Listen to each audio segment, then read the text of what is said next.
everyone, welcome to Gencon. Over the next few days, we're going to walk the show floor, demo some games, and when we come back, I'm going to show you my highlights from the show.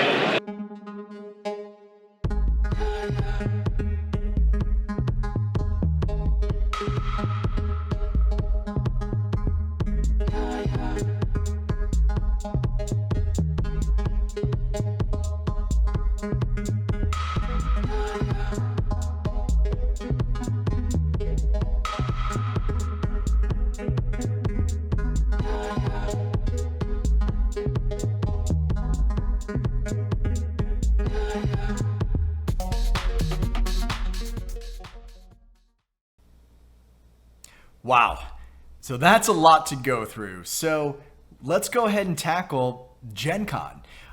This is Gencon 2021, and I guess just sort of my impressions of the show, bringing you guys a little bit of what I enjoyed, some of the things that were what I perceived as being really hyped up, and then games that ultimately were my favorites. And really, none of this is in any particular order. You know, if you've never been to a Gen Con, some of the things that you can definitely expect to see are a lot of people who have a passion for this hobby, and to see the togetherness and just the general friendliness and behaviors of everyone there is an incredible experience. You know, so whether you're traveling by yourself or with a full group of people, the people there are so easy to get along with and are welcoming. So this convention or this show, it's been going on for quite some time, but if you like board games, or if you think it's something that you really want to get more into, don't be afraid to, just take that plunge and visit Gen Con next year, because it's a really good time, even if you're by yourself and have never gone before. Heck, seek me out and I'll be happy to play some games, no doubt.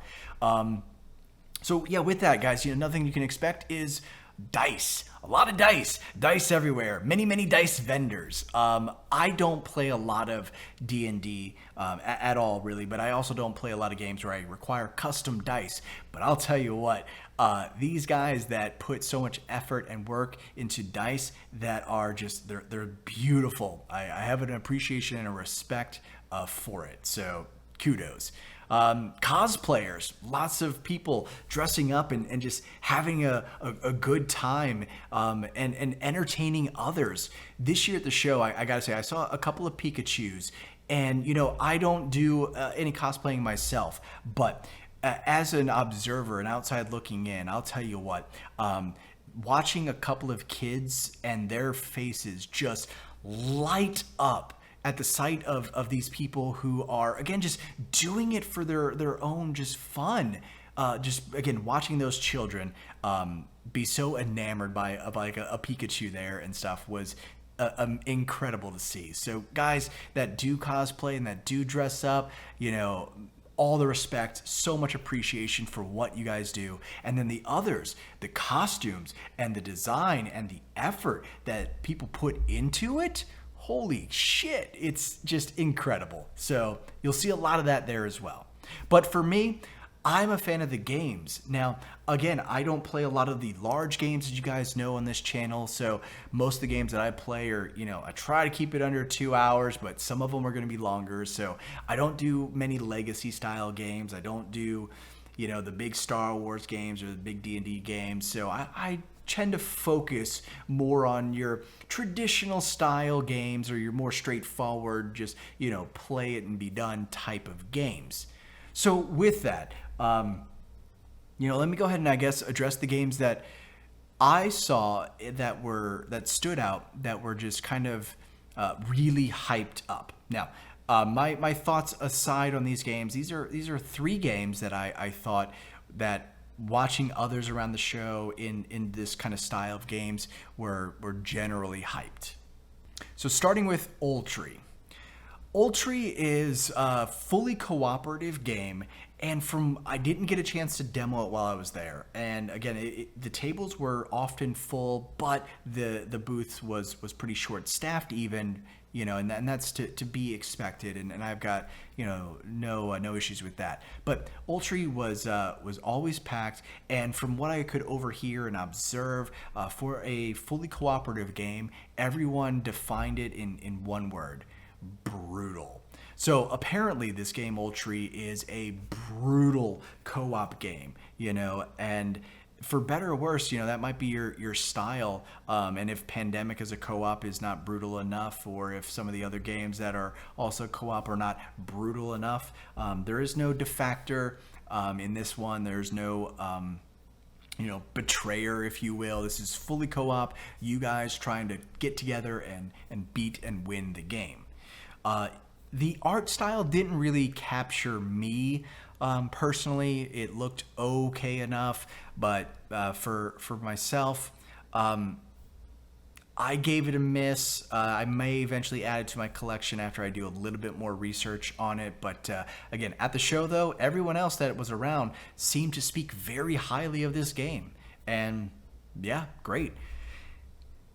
The other one that again was really hyped, again, that I didn't have a chance to demo, and I waited around for a while, and then I would wander off, and then I would come back, and it would be busy still, is The Furnace.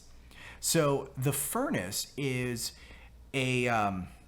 it's an engine builder kind of Euro style game where, the person, with the most money at the end of, I think it's like 4 rounds is the winner. So kind of your straightforward style game. It looked interesting enough. The cover art actually was pretty inviting for the most part. But again, I unfortunately wasn't able to demo it. But again, like Oltree, everyone that was playing it seemed to really like it. And then at the end of the show, or my last day of the show, as I'm walking around and I'm seeing everyone with their kind of bags and their hauls from the show, I'm seeing a lot of Oltree and I'm seeing a lot of Furnace, in their containers. So these are 2 games to keep on your radar, and I'll keep them on mine as well. And who knows, I may actually pick them up. I do like an engine builder, so Furnace would probably get picked up before Oltree does. The next one is Fire Tower. So Fire Tower was kickstarted, I think, back in 2019. It was very successful. I didn't hear of it, but as I was walking around, the fire cubes that are used in this game are really captivating. They've got a great tactile feed to them. And look, as you're walking the show, yeah, I mean, you see this booth and you see these the fires and the way that they had them displayed. You'll want to stop and take a look. So I did have a chance to demo this one, and again, it was really hyped up, and a lot of people. And I think 2. So there's 4 of us demoing it, and 2 of the 4 people at the table did end up getting it before walking away from the booth. So again, if that gives you any indication of this game. So it's sort of a grid style, hand management type of game where you're playing these cards to shift the winds of shift the winds so that the fire can blow in different directions and attacking the other players' towers that are at the table. And then the last kind of player standing is the winner. So that's all good and well, and I really did have fun with the game, and I'm only keeping it in my sort of hyped section and not in my, games that I enjoyed versus my faves, is because of the expansion, right? So there is an Eagle expansion that doesn't come with it. It's purchased separately, and this was the one thing that kind of detracted me from the game, in such that this mechanic of these eagles where they could pick up and take fire and drop it off elsewhere to really kind of shift the tides was almost a necessary mechanic. So demoing the game, we demoed it with the eagles. Pulling that off the table, I don't know, the game I think would have just been okay at best. The eagles really helped it out, but it really bothered me that it was locked behind, I don't want to call it a paywall or anything, but it was locked behind an expansion where I think that that should have been core mechanic. So that's kind of my 3 games that I just sort of observed as, being really hyped up for the show that, I personally did not pick up for one reason or another just yet, but they will definitely stay on my radar for possible adding to the collection. So next up, the games that I enjoyed. So I had a chance to demo them, and I did enjoy these games. So that's going to be, I'll start with, and again, in no particular order. This is not a ranking system by any stretch. A game called The Loop. It was a fully co-op sort of time bending, I guess, style game. And as a fully co-op game, it was cool. It was fun. It was really colorful, and the artwork again was something that grabbed my attention and made me want to kind of sit down and demo it. And I didn't pick it up at the show, but this is a game that I'll probably add to my collection as one of my next sort of co-ops, right? So the really cool mechanic of this was, you had the main boss guy, and being able to kill his minions along the way by, playing certain cards at the right time, which you could then trigger, a secondary action to then do all these actions again, was really neat. I didn't think that it had anything new in the style of co-op, because like any co-op game, at the start of your turn, there is, you're doing something to influence or put pressure on the players, and you kind of have to react to before every player's turn cycle, as well as then the objective that you're trying to accomplish throughout. So that's probably a reason why I didn't immediately get it, but at the same time, I really enjoyed it. The next one that I really enjoyed that I did actually end up picking up, but I didn't put it in my faves list for no reason other than that it's a fun game, but I'll bring you a full video of this one later, is Nidavellir. Still probably can't say it right, but again, had a chance to demo it, and I did end up picking it up while I was there, and I really liked it though. It was fun, not groundbreaking in any way, but fun. So you've got this game that has, black and white artwork with just, one splash of color. So immediately, not something that I would generally flock towards, but it did catch my attention. And the mechanics, though, were really buttoned up. So I demoed it. It was a table of 4 of us. So it was really, really good. Really enjoyed it for 4 players, but it's got this blind auction mechanic to start with, for then bidding on cards that I guess you want to try to draft into your play area for set collection. And you're blind betting on 3 sets of cards to be the first player to try to pick, or maybe you don't care about picking from that pile, the cards that are in there to build out your sets. And there was, I think, 4, maybe 5 different types of sets that all had different kind of paths that could have propelled you to victory. So that variety is what really enticed me for this game, is why I wanted to get it, because it's a game that was also simple and fast enough that anyone can get into and play it. So, Nidavellir, definitely another game on my list of games that I enjoyed. And then the last game, I guess, on the games that I enjoyed was Chai Tea for Two. It's a 2-player optimized version of the game Chai. Now, it just ended its Kickstarter, so people haven't even gotten their deliveries yet. And while demoing it, the premise is you're drafting your dice, and you're trying to figure out the best way to manage the life cycle of the tea that it goes through from being picked to then being shipped. The reason why I didn't put this on one of my faves, because I do enjoy 2-player optimized games, and I will end up getting this game once it becomes more generally available, was that the whole, I guess, theme around the journey of tea, I felt it was just lost on the game entirely. So everyone had their like little boards, and you moved your tea leaves up the different paths. You know, depending on what your strategy you had, they either went into the shipping crates, you know, or other types of victories that you were looking to accomplish. But this didn't really feel like it was giving me a sense or an idea of the life that tea goes through to being shipped out. So for that reason, I pulled it back from being one of my favorites, even though it was a well buttoned up 2-player optimized type of game.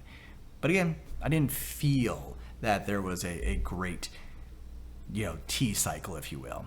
So, but again, on my radar, and I will definitely pick it up because I do enjoy 2-player optimized style games, and the artwork and everything was really good. So that brings me into, I guess, my favorites of Gen Con. And again, these are not the best of the show because that's entirely subjective, but these were, as I demoed games and had a chance to buy some of them, these were my favorites that I got to demo, play, and really felt that mechanically, artistically, and everything about them, they were my favorites. I enjoyed these the most. So I'll start with Khora. Khora is it's a civilization building game where you're also kind of getting I don't want to call it dice draft, but it's sort of production drafting based on dice rolling, which is really cool. But you know, it had a really solid just game mechanic and game flow because everyone's, you know, doing their kind of turn at the same time, which is really cool.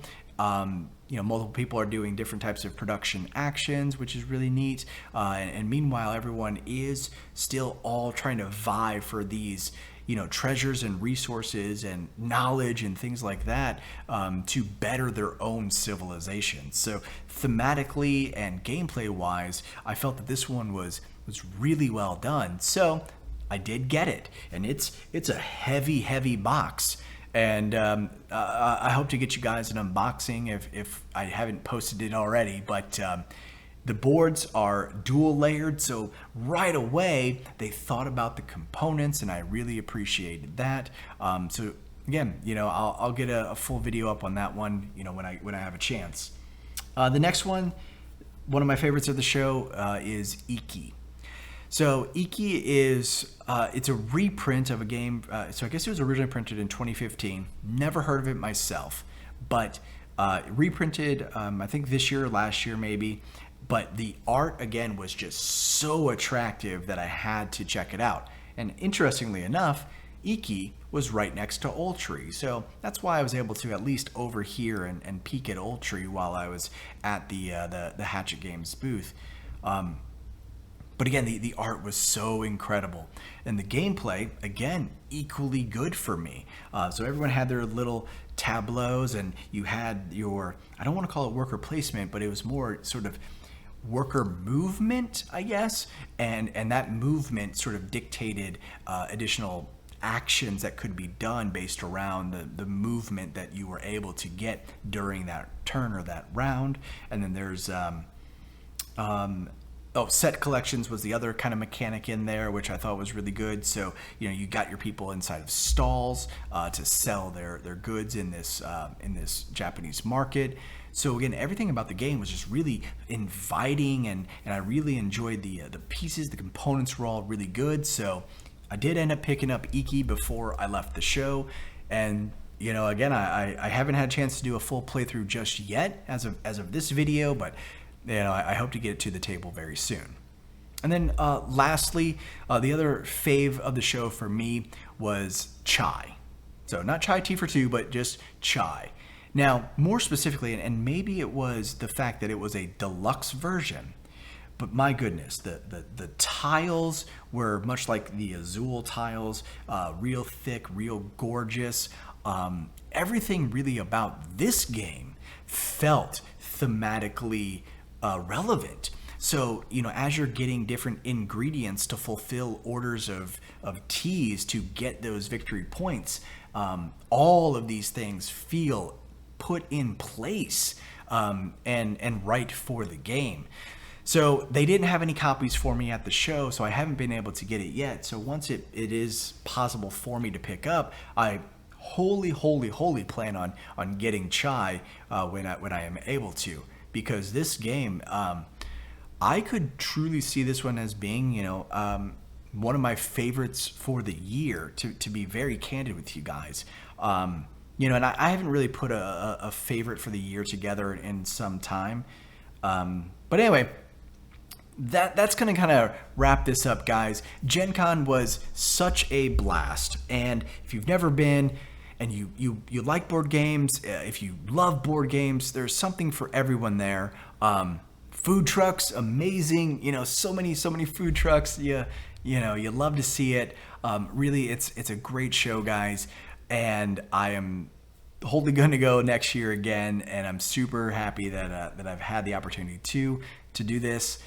And I hope you've enjoyed kind of my breakdown of Gen Con here. It's more games focused because that's kind of what I am. But the show itself, there's a lot to see and do. So that's going to wrap it up for this video, guys. If you have any questions or comments about Gen Con, if you went there yourself, love to hear your stories, feel free to leave a comment down below. If you've enjoyed the video and you like the content, I do really appreciate the support here, guys. So feel free to leave a like and subscribe. And as always, until next time, thanks so much for watching.